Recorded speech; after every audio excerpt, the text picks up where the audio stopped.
So now we're going to take a look at the axe and disassemble it in a way that you might need to if you're changing out some parts or you're doing any work on the gun. It's a very simple gun to work on. There's not a lot to it, so we'll get started. The first thing we're going to do is take the bolt guide out of the back. That's all you have to do, push the button and release the system from the back. In one of the other videos where I talk about lubricating this, I show that it's extremely easy to remove the adjuster from the back of the gun, take the poppet out, lubricate or change the O-ring, and put some lubricant on the O-rings here and on the bolt, and that's all you need to do for maintenance on the bolt system. Very simple. To take the grip frame off of the body, we're going to take the 1/8 Allen key and just break them loose. Undo the screw on the back. Put it through the grip frame and undo the screw on the front. Okay. Now be careful when we slide these apart, but what we can do is simply slide apart the top and the bottom of the gun. Now the reason you need to be careful is because on the back we have the button system which allows that quick release bolt. There is a spring and the button. If you're not careful, these can fly out. So just take it out like so and put that carefully off to the side along with the spring. Now there's nothing to worry about, it's not going to fall out. You can actually now see the back adjustment which activates the micro switch on the trigger and allows you to change the activation point of the gun. So the grip frame and the foregrip are all together. Now if you want to, you can actually undo these two front screws and we'll slide the foregrip off.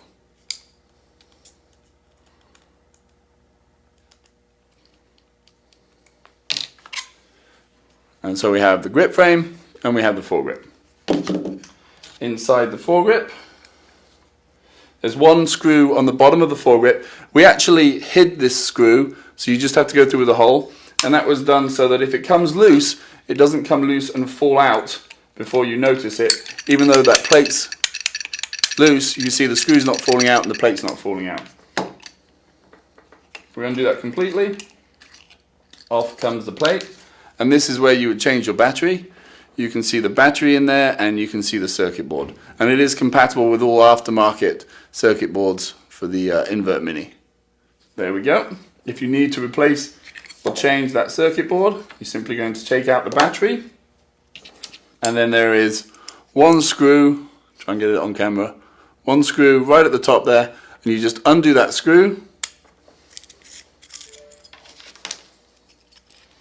And then that allows the circuit board to come up. Disconnect the battery. Come up and out of the gun. Okay. I'll put it all back together in just a minute. Alright, so now we have the main body of the gun. This is the top of the gas transfer tube, and inside this gas transfer tube is that lockout piston that I talked about earlier. If I take it out, you can see it as that silver piece at the top. Now there is a pressure bias here, and what simply happens is when the gun is pressured up, this piston comes up slightly and locks into the bolt guide, preventing the bolt guide from being removed while there's pressure in the gun. We then have the solenoid. You can also see here the micro switch, which is the trigger activation. And the solenoid is held in place with a wire and a little piece of tape. I'm going to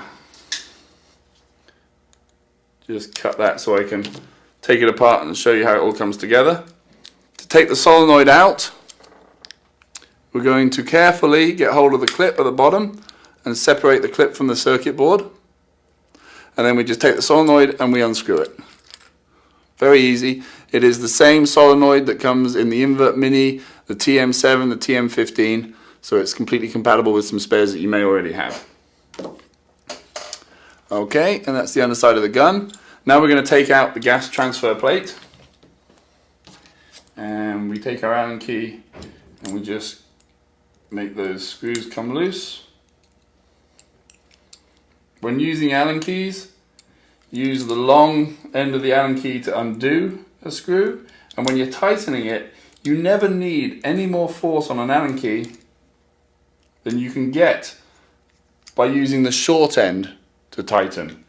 Very useful thing to learn and to do, because it'll make sure that you never put too much force on an Allen key and strip any of the threads in your gun. So just a good little trick to make sure you always tighten things properly, but never over tighten them, causing any damage.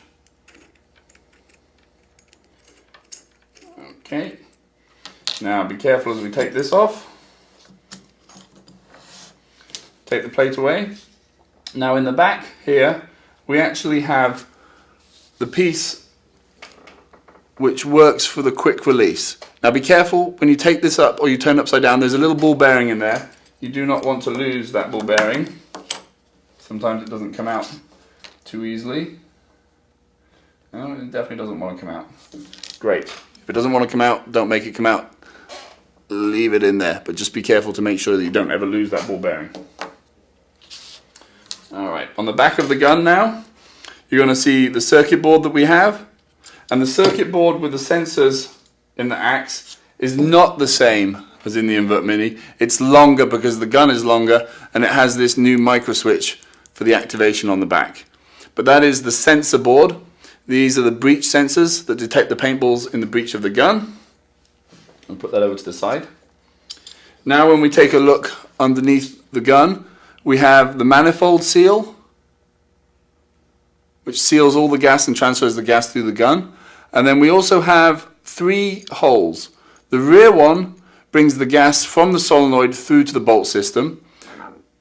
The middle one has that little white check valve in it, and that's the first one to release the gas to the bolt. And then the second one releases more gas to the bolt in the second stage of the bolt's movement. It is extremely important to have that little white check valve in that hole. And sometimes it comes out quite easily. Sometimes it doesn't come out at all. Trying to think of a way to get it out easily. No, she doesn't want to come out. That little white piece actually controls the speed of the bolt. It makes sure that the gun shoots smoothly, and it also makes sure the bolt isn't too fast and breaking paint. If the gun is breaking paint or sounds very clunky when you shoot it, it could be that that's missing. When you put that part in, you have to make sure that the top of it with all the little holes in goes in first. Looks like a little crown, and that top part goes into the hole first.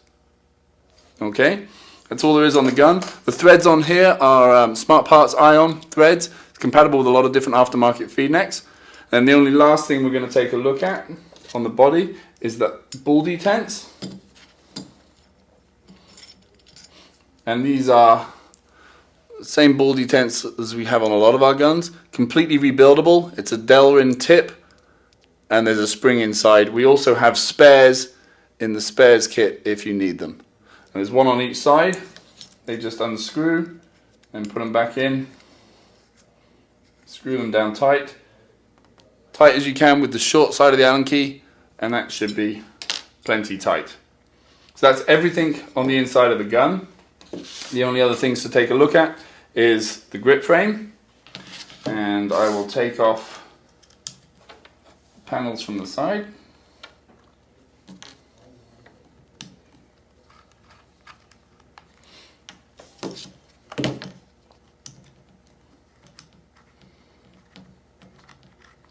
The new grips are over molded with a hard internal skeleton and then a soft rubber outside. You can see the skeleton there. Now at the bottom here we have the female part of the gas transfer tube, and that should just come undone with your fingers.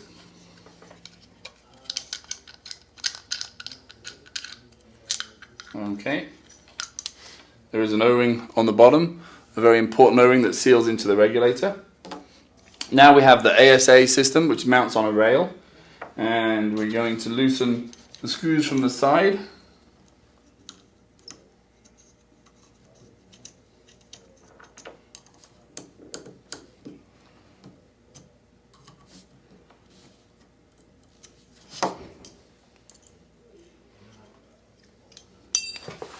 Oops, try not to drop your Allen keys. And then that will allow the regulator to slide off the front. If you loosen those completely, it will allow that rail to drop down out of the grip frame. Now if you find tightening those screws on the side doesn't tighten the regulator up to the grip frame and you need it to be tighter, take this out, or you can actually do it with it on the grip frame still. Tighten down these top two Allen keys just maybe a quarter of a turn so that they stick down into the holes like so. And that will allow you to tighten the regulator onto the bottom of the frame. Okay. Now the new relay regulator, it has a few changes. We still don't recommend, if you don't know what you're doing, taking the regulator apart, but it is possible now to completely take apart the regulator and to change the regulator seal inside. The pin that goes through to the piston actually has a 3mm nut driver rear end to it, and that allows you to get a nut driver from, say, an RC model car shop and use that to completely take apart the regulator and to service it if your regulator is having creeping issues. The regulator still has a burst disc on the side. Sorry, that's not the burst disc. The regulator still has, you can edit that one. The regulator still has the filter system built into the side, and then it also has the pressure bleed. So if the pressure in the gun comes too high, before it damages the gun, it will actually bleed the pressure out the side here. It has the Empire gauge on the side, and it also has the lever system on the bottom which turns the gas on and off, and the pressure is adjusted from the front with this brass screw. Now typically the gun will come out of the box at about 200 psi on the regulator. Depending on the conditions where you're playing and how you tune your gun, it's a very good idea to bring that pressure down to about 185 as long as you're getting the performance, or 180, 185 as long as you're getting the performance of the gun that you want to. We have the gun come out of the box with standard settings that's designed to work anywhere in the world. Now depending on where you live and play paintball, you can actually adjust it to get a little bit better performance. And one of those tips that we give you is just to bring that pressure down a little bit on the regulator. And you do that simply by screwing out the brass nut on the front. So that is complete disassembly that we recommend of the Axe Paintball gun.